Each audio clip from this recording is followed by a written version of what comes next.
Asan na kaya yung kaibigan ko? Siguro, nandun lang yun sa kantin, dun sa court. Kaso nga lang, nasa school siya. Kasi may practice sila. Puntahan ko na lang, may bibigay ako. A few moments later. Asan na kaya siya?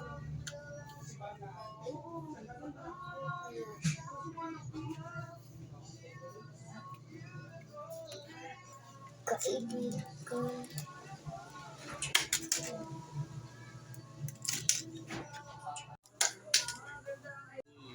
Haha, buti nadapa siya. Deserve. Bye-bye. Sigurado ako na di ka na mabubuhay kahit nadapa ka na dyan sa putukan. Ay, putukan pala. Putikan. Haha.